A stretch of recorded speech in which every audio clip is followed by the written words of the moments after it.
and welcome back to the channel. Today I'm making some wings that are worn on the head. This is the first half of a two-part video. The second one will be about the waist or back wings. This isn't meant to be watched as a tutorial, it's merely a making of where I show what worked for me in this particular case, and I hope you will enjoy it. This is the pattern I will be using. You can get an upgraded version from my store or on Patreon. All the links are in the description. It could eventually be scaled up to make wings that are worn on the back like this and not on the head. You could also make your own templates. I'm starting by cutting the main shape out of thin foam.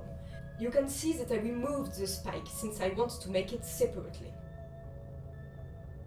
I do not want the back of the wings to be flat. I'm going to add some cuts where the fingers will be.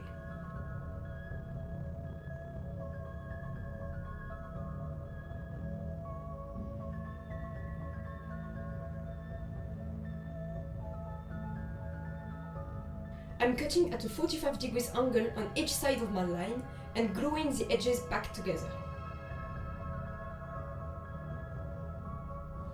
You already saw me do that in older videos, except that I was cutting from the back and not from the front. These ridges will also help me heat shape the wings later. I am now cutting the extra shapes out of 5mm EVA foam.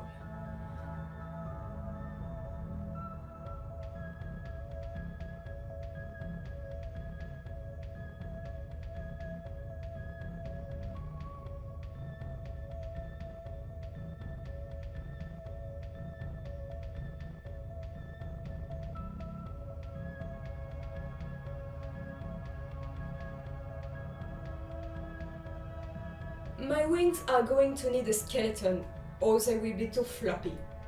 I am using steel wire, so they are sturdy enough to hold on their own, but can still be bent if I want to alter the shape. I'm cutting a trench into the foam for the wire to sit in.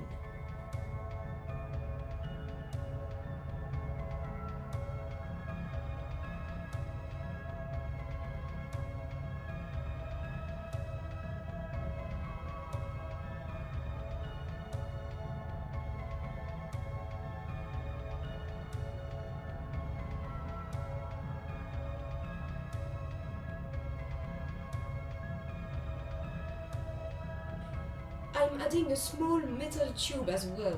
This will allow the wings to be removable later. You could also permanently attach them to a headband, in which case you do not need this kind of system. I'm rounding the edges I will not be able to reach easily once the pieces are glued. Oh, and wear protection when you build stuff.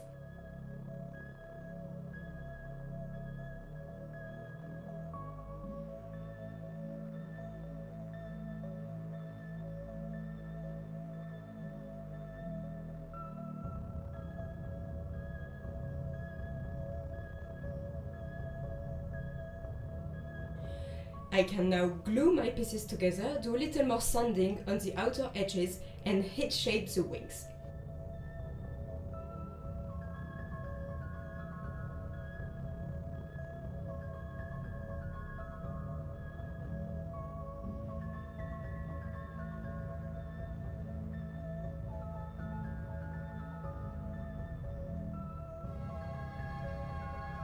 You can see that I apparently bent the inner skeleton at some point and did not film it for some reason.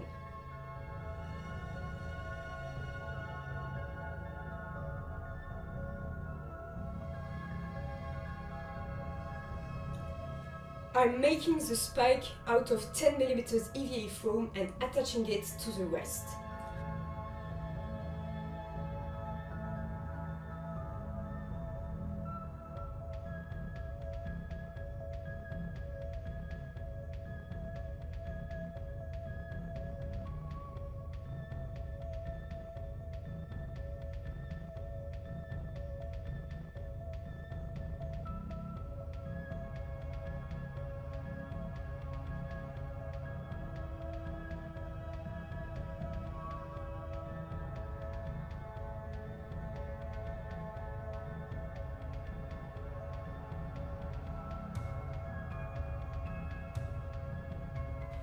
I am also creating extra volumes with foam clay. I'm not really a foam clay enthusiast, probably because I do not like waiting for things to dry, but it does have its advantages.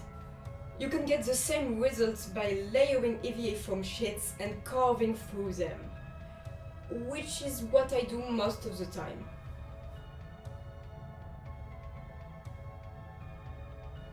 Once it's dry, I'm polishing the shape with a rotary tool. Be careful, foam clay gets eaten by that thing in mere seconds, which is why I switched to a less abrasive tool afterwards. Sanding foam clay and regular EVA at the same time is a bit bothersome, because the former gets sanded away faster than the latter, especially if you're using high density foam sheets like I am.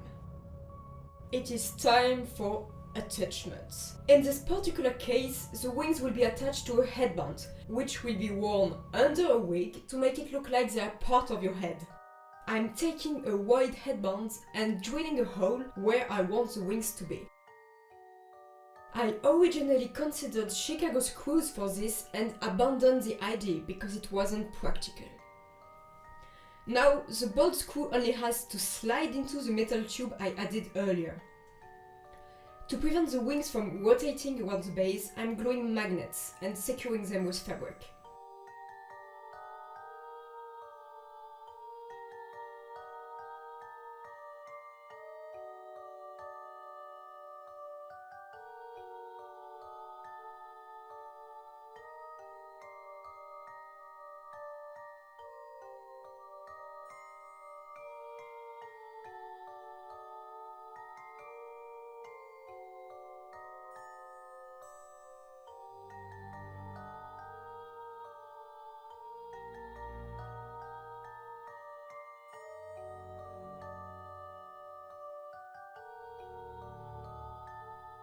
I'm coating the wings with flex bonds because I have a gallon of the stuff sitting on the table, so I might as well use it. The number of layers depends on what I'm working on, but I don't think I've ever applied more than 2. I'm also adding a slight texture.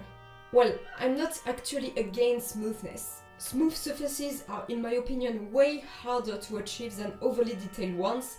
I'm just trying to create a contrast between the different sections of the wings. I watered the flex bond down for the areas between the fingers, the ones that will stay smooth, in order to avoid brush marks. It looks like I did not film that either.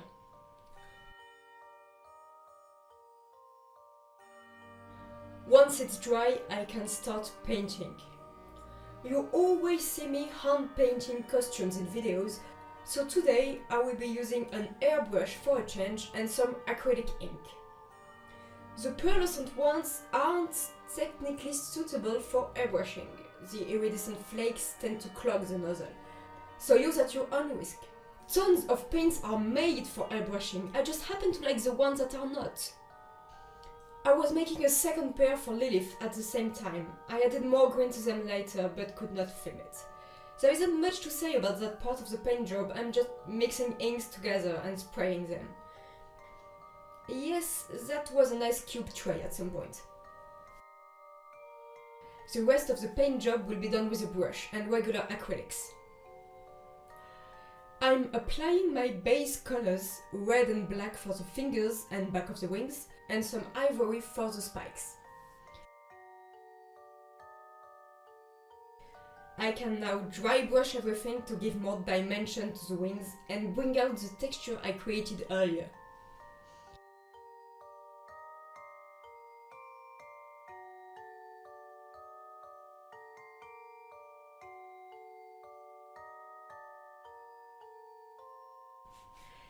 I'm using ivory for the black and a very light orange for the red.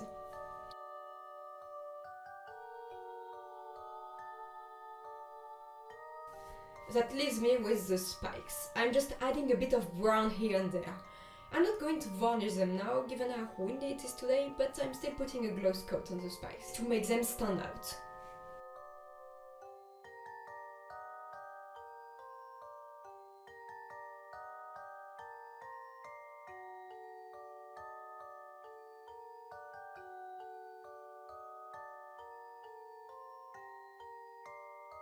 And we are done.